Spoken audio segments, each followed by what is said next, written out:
Hello everyone, welcome back to this channel. Today in this video I'm gonna share with you the question paper of MCOM second year of IGNOU for the term and examination June 2019 of the subject Business Environment and its subject code is MCO04. तो ऐसे students जिनके exams होने वाले हैं in the upcoming month वो इन question papers को जो कि प्रीवियस ईयर्स में आए हुए हैं तो इन्हें आप ज़रूर रिवाइज़ करें। इससे आपकी अच्छी प्रिपरेशन हो जाएगी, आपको इंपॉर्टेंट क्वेश्चंस पता चल जाएंगे।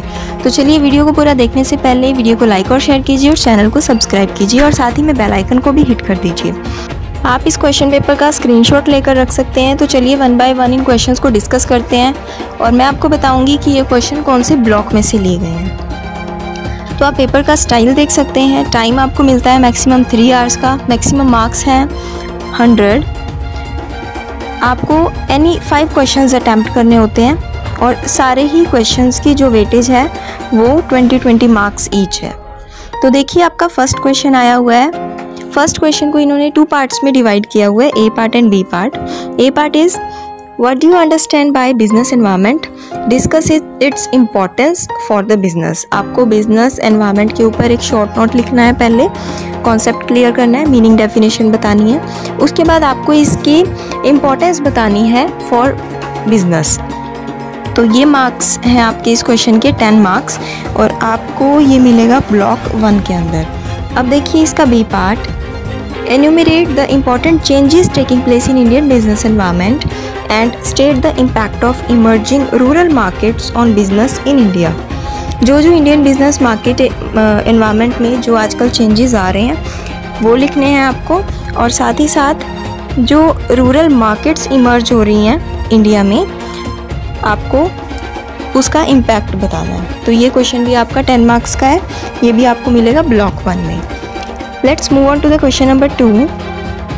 इसको भी 2 पार्ट्स में डिवाइड किया है। ए पार्ट है give 5 arguments to justify business enterprises assuming social responsibilities and enumerate corporate social responsibility efforts made in India. ये क्वेश्चन है आपका 10 मार्क्स का। ये क्वेश्चन भी आपको मिलेगा ब्लॉक 1 में। ब्लॉक 1 के अंदर एक सेपरेट चैप्टर आपको पूरा दिया हुआ है social responsibilities of business. Okay, वो यूनिट 3 है ब्लॉक 1 के अंदर, तो आप उसे पढ़िए। इसका जो सेकंड पार्ट है explain the concept of social accounting and the various approaches adopted for social accounting and reporting. आपको सोशल अकाउंटिंग का कॉन्सेप्ट क्लियर करना है और साथ ही साथ उसकी अप्रोचेज बतानी है, तो ये भी आपको ब्लॉक 1 के अंदर ही मिलेगा। अब देखिए अपना थर्ड क्वेश्चन, इसके भी 2 पार्ट्स हैं। First part is describe the composition and functions of competition commission of India. Most important question है ये। बहुत सारे जो प्रीवियस क्वेश्चन पेपर्स हैं अक्सर ये रिपीट होता रहता है question. Competition commission of India ये आपको मिलेगा ब्लॉक 2 के अंदर। नेक्स्ट है what are the rights conferred upon the consumers under the consumer protection act 1986। ये भी आपका मोस्ट इम्पॉर्टेंट टॉपिक आता है कंज्यूमर प्रोटेक्शन एक्ट का। इसमें आपको राइट्स बताने हैं और ये बतानी है कि कैसी कंप्लेंट्स फाइल कर सकते हैं बिफोर अ कंज्यूमर फोरम। तो ये भी है 10 मार्क्स का क्वेश्चन और ये भी आपको मिलेगा ब्लॉक 2 में।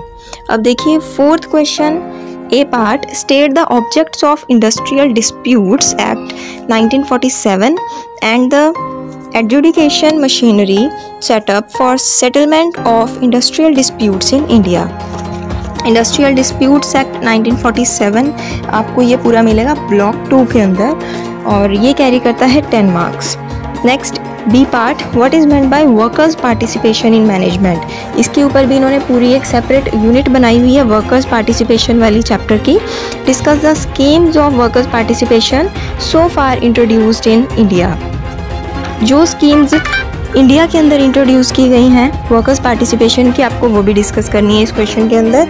तो ये भी आपको मिलेगा ब्लॉक 2 के अंदर। नेक्स्ट देखिए 5th question, distinguish between, first है रेपो एंड रिवर्स रेपो, तो ये है ब्लॉक 3 का question. Next commercial bill and treasury bill, ये भी मिलेगा ब्लॉक 3 के अंदर। देखिए अब इसका बी पार्ट, इसमें आपको शॉर्ट नोट्स लिखने हैं, कोई 2 दिए हुए हैं आपको 4, ठीक है। ये वैसे चारों ही बहुत मेन है, आप पढ़िएगा ज़रूर इन चारों को। First is call money market, next certificate of deposit market, third money market mutual funds and the last one is discount and finance house of India. Okay, तो आप इनमें से कोई दो करेंगे, ये भी आपको ब्लॉक 3 के अंदर मिल जाएंगे। नेक्स्ट देखिए आप 6th question, SEBI has been entrusted with the main responsibility to adopt suitable measures for protecting the interest of investors in securities and promoting the development and regulation of stock market. Discuss. आपको इस statement को पूरा elaborate करके लिखना है। Okay, तो ये सेबी वाला जो आपका चैप्टर है ये पूरा आपको ब्लॉक 3 के अंदर मिलेगा। ये कैरी करता है 20 मार्क्स। 7th क्वेश्चन है, ए पार्ट में आपको डिफरेंस बताना है, distinguish between economic growth and economic development, next financial savings and financial physical savings. तो ये मिलेगा आपको, ये दोनों ही क्वेश्चन ब्लॉक 4 में मिलेंगे।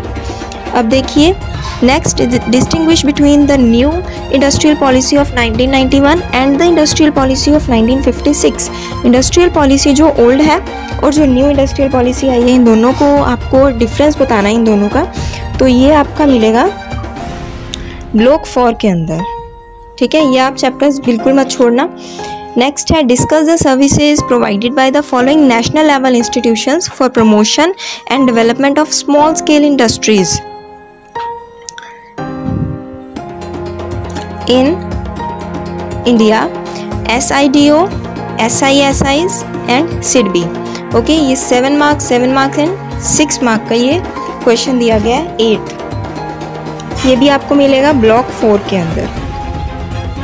9th क्वेश्चन का ए पार्ट है, how do you justify that FDI is necessary for Indian economy, give arguments. FDI Indian economy के लिए क्यों ज़रूरी है।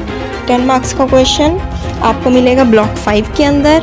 Next is, has India's FDI policy been encouraging for foreign investors. क्या इंडिया की जो फॉरेन डायरेक्ट इन्वेस्टमेंट की जो पॉलिसी है वो फॉरेन इन्वेस्टर्स को एनकरेज कर रही है या नहीं, आपको वो बताना है, एक्सप्लेन करना है और ब्रीफली डिस्कस करना है इस पॉलिसी को। ये भी मिलेगा आपको ब्लॉक 5 के अंदर।